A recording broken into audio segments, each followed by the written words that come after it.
What I like to do is give you a few hints now about what you can do for your voice to make things seem a little bit better to sing and to cantor.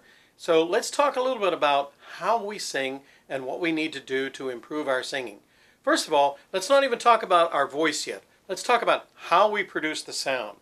I spent many years as an opera singer, many years as a respiratory therapist, so I know a little bit about breathing, as well as many years teaching voice. So I'm going to try to put all that together in a few short little clips like this and try to give you the benefit of some examples.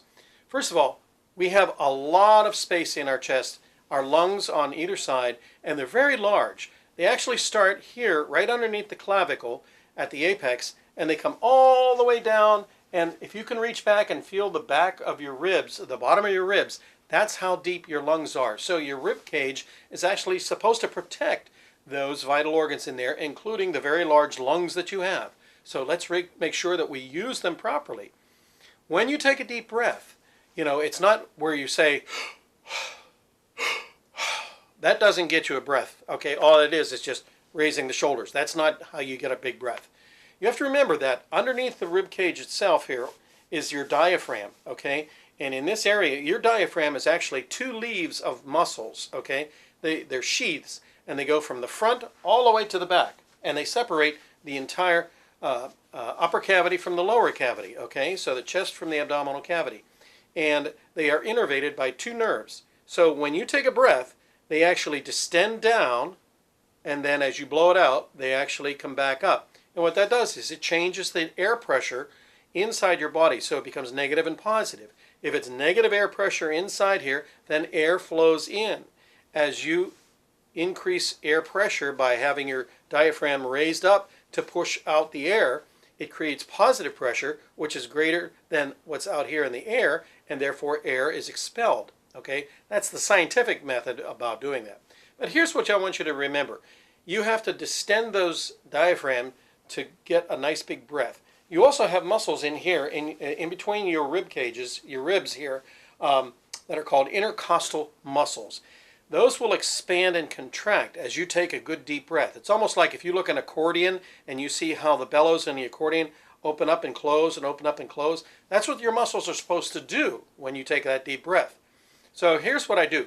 If I was laying down, I would put a book right here on my diaphragm, and I would be laying down, and as I would take a deep breath, I would try to get the book to raise and lower, raise and lower, okay? So if you're laying down on the floor at home and trying this, put a nice big heavy book right there on your diaphragm, right above your belt, and as you take a deep breath, try to raise that book up and then let it down again. And as you practice that, you're going to have a stronger diaphragm and better breathing.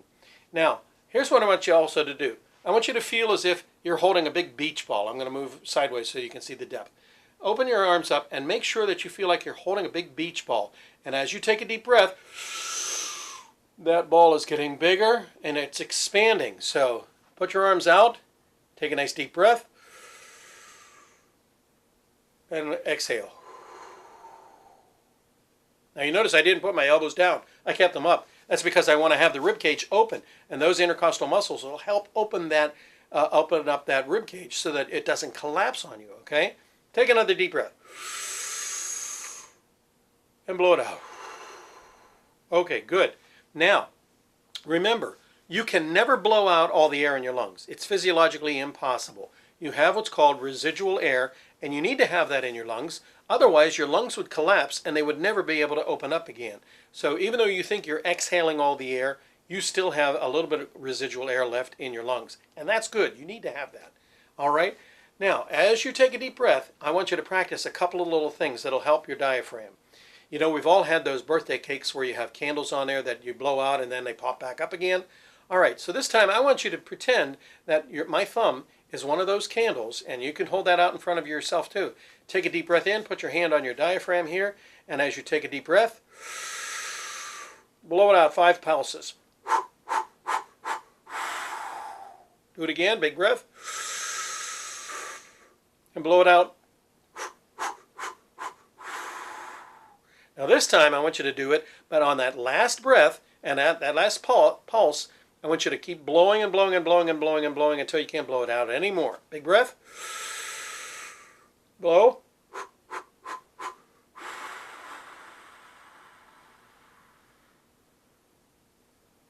Now don't ever press down like this, okay? Use it all from right here, down here in the diaphragm, okay, where you feel all of that power. That's where the breath has to come. Now remember, the breath is coming up, it's coming up through the trachea, and it's now going to pass through what we call the vocal folds. Most people call it the voice box. You say you have vocal cords. They're actually called vocal folds. And these are thin, thin, thin little membranes of flesh that are almost touching, okay?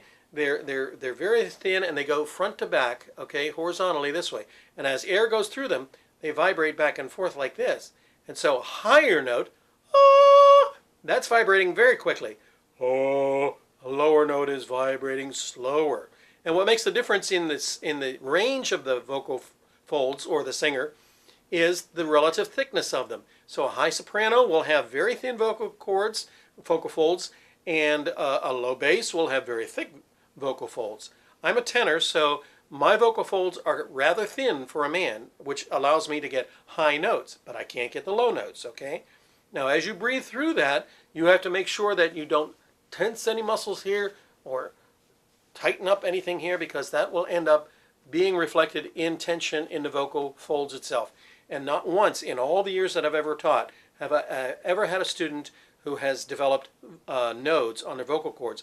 I won't allow them to sing with tension like that. Many of you do have tension, so you have to be very careful. Take a deep breath. Now just exhale and sing a little note like this.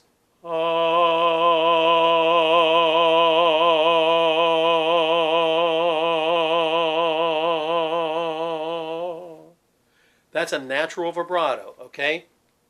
You don't have to manufacture it. You don't have to pretend. And some older voices will tend to get a slower, wider vibrato, and that's because they're not supporting the air properly.